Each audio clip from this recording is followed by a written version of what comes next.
the next thing I'm going to do is I'm going to add some color to the weeds in the front. Okay.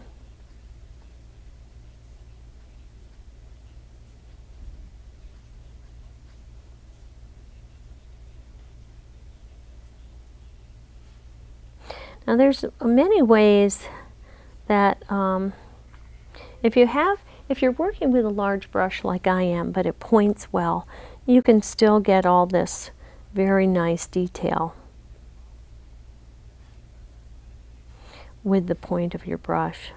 You do not have to go to a little teeny brush.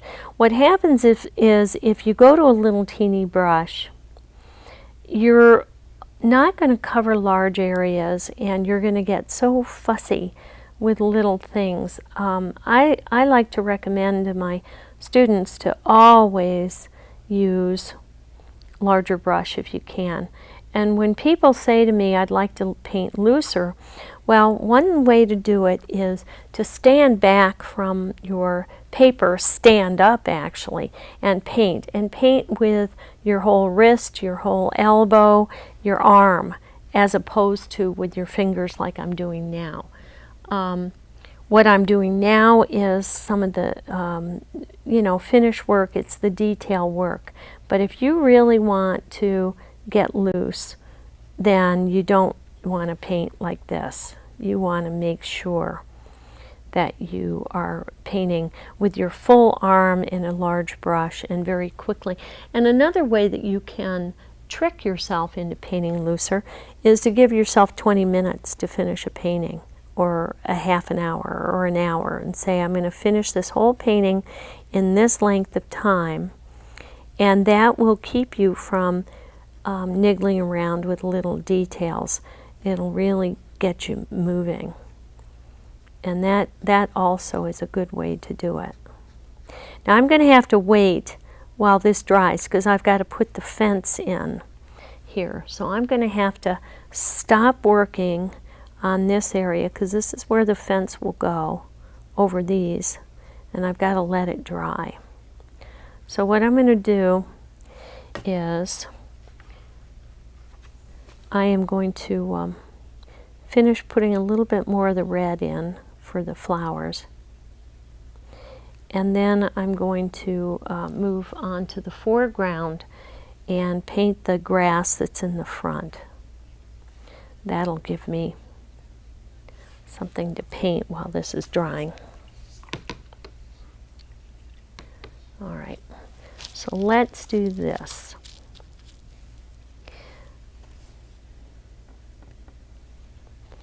Put a little bit more .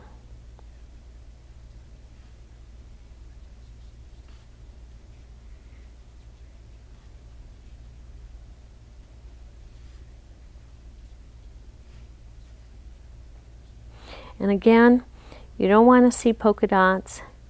So once you've added your color, then go back in and soften it with clear water on a brush, so that you just give the impression that there are pink flowery weeds here, but you can't see every head all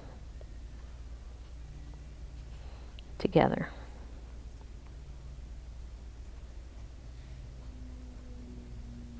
All right.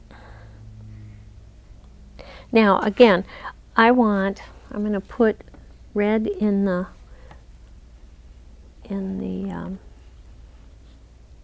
house back here. Actually, I think I'm going to use alizarin crimson. Alizarin crimson is a little deeper than the quinacridone rose that I was using. So there's that.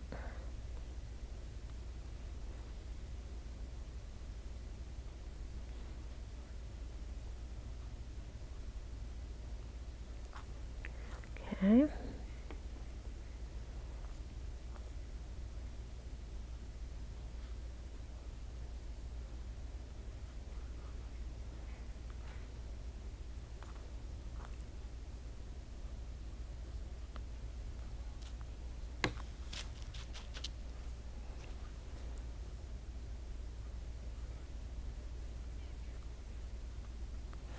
Okay, now I'm going to add a little bit of dark windows to this.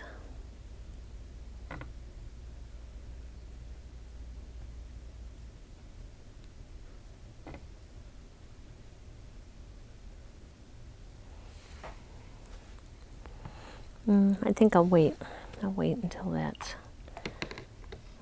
dry, a little drier. Okay. Okay. Now,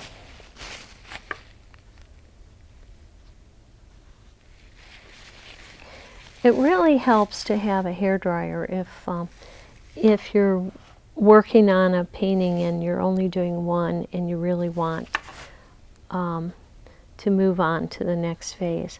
So have a hairdryer handy and just pull it out, and that will allow you to finish your paintings faster.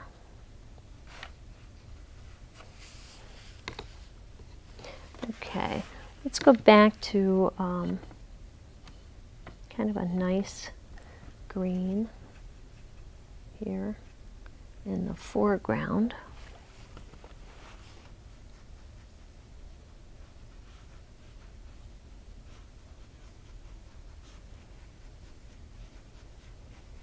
Yeah, that's a better green. And I'm going to have to let this green dry too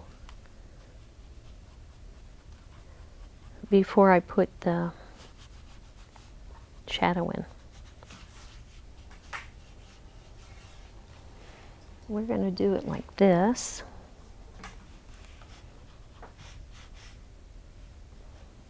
Okay.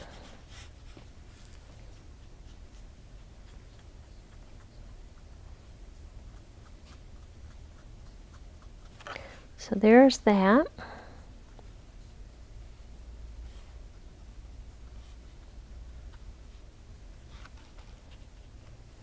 Okay. Now, we have got to have a fully, completely dry painting before I put the fence in. So, let me add a little bit of darks at the bottoms of my trees. And maybe I'll add some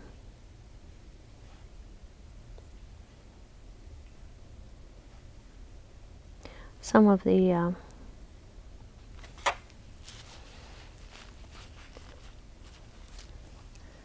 the branches and trunks that I was talking about before.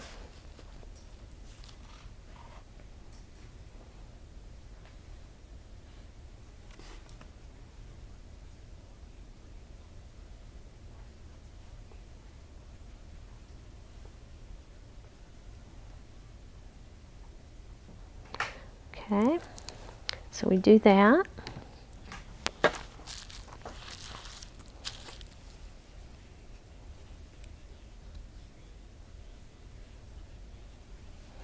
Okay, so a way to speed up drying maybe is to blot with paper towel. Now here's the thing, or not paper towel, with your tissue.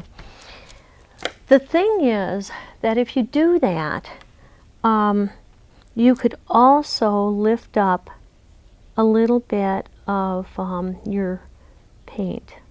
So know that that's a way to dry an area a little bit faster, but it also can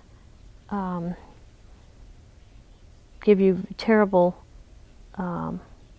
headaches if you lift up your paint and you don't want to be lifting it up. Okay. All right, so there we have that. And I'm going to try to put the fence in.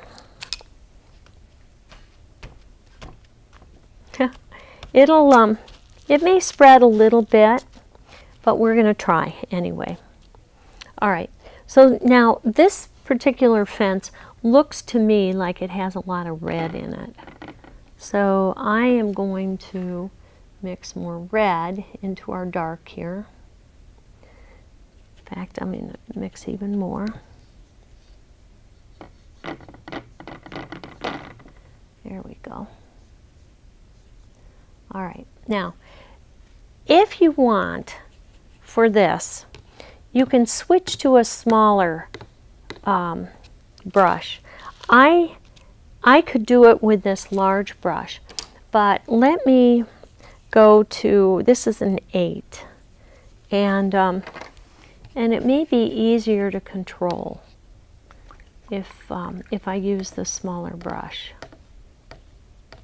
Now, here's the thing with this, is you've got to move fast. You don't want your fence to look like whole bunch of little strokes.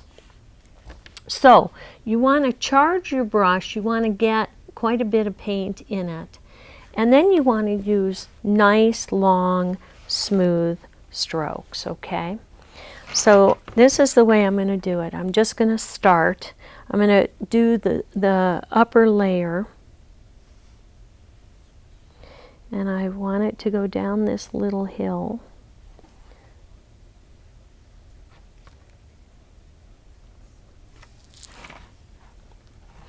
And once I get this first one done, then that'll tell me where my others are going to go. So I'm just going to lift this up here like this. Whoopsie.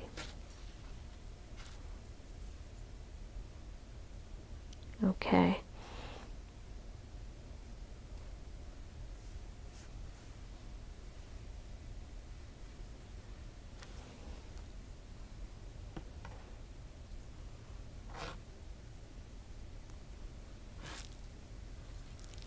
And if you use a very light touch, you can get a very thin line. Now this is the area where my paper was still damp. So let's just do this. Oopsie.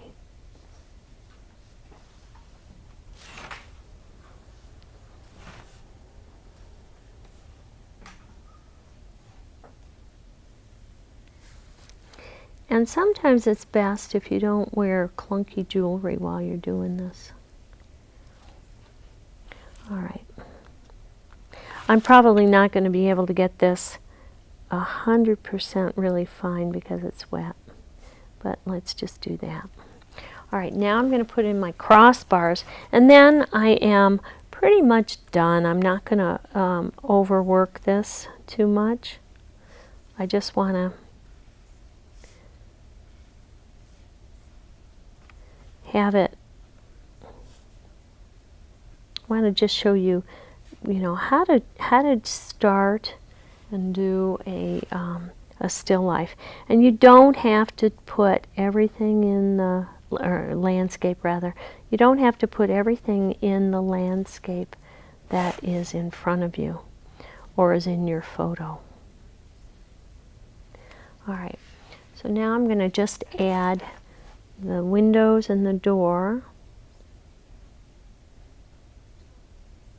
to this building.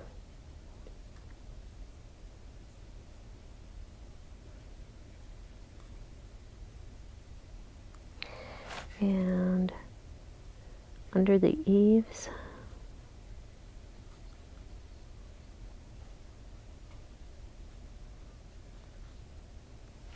Okay, so that's pretty close. Now, what I would do with this is I'd sit back and I'd see what I still need to do, if anything, to finish it. But it gives you a good idea of how to start a landscape. The basic points are: do your sky first. If you want big fluffy white clouds, use Kleenex tissue to lift them up. put a little bit of gray at the bottom to give them a base so that they look like they have been sitting on, or so that they have a a shadow at the bottom. And then add your background, and make sure that if you have some diagonals going into the landscape, it works better. It's more interesting. It gives the eye a way to get into the painting. Then do your middle ground, and then your foreground is the last thing that you work on. So I'll add my shadow here in the foreground, and I'm going to use this kind of very purpley color that I've mixed up. And clearly there are trees, other trees here in the foreground that the light is filtering through. So I'm just going to make it look like there are trees here in the foreground. Again, you want to mix enough of your color so that if you're filling in an area, you have enough and you don't run out and you have to do more.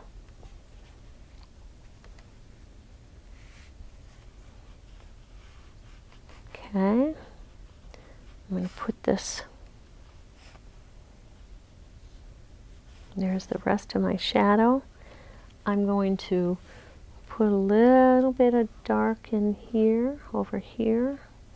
I'm going to put a bit of shadow under these trees.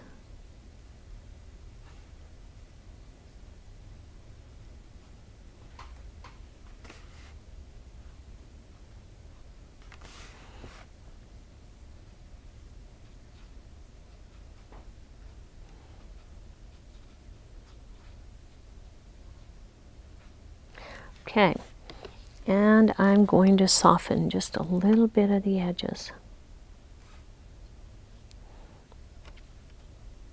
because as the shadow comes out from the object that is casting it, the shadow gets softer.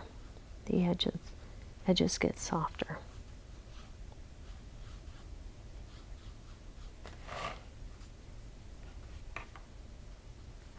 Okay, so that, my friends, is a still life done pretty quickly. Now, I see one last thing that I want to do, and that is I want to create a little bit of dark in the foreground, in these weeds in the foreground.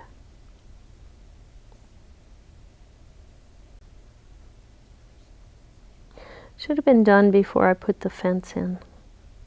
So this is another thing to learn. If you're painting over something, or something is in front of or behind, make sure you paint it in the right order. Okay. All good lessons to learn. All very good lessons to learn. You don't have to worry. I mean, even though you say, oh, it's a failed painting, it's not a failed painting. You have learned something from it. And that's all you want to take away from each and every one of your paintings. What have I learned? And what will I not do again, or will I do again? And that is the best way to approach painting, because if you're trying to figure out and do a perfect painting every single time, you might get disappointed, and that's not fun. And the joy of painting is to, have fun while you're doing it. So there we go. That is, I think, as far as I'm going to take it. And again, it's always good to know when to stop, because if you don't know when to stop, you can overpaint, and that's not fun. Okay, thank you very much for joining me for this demonstration.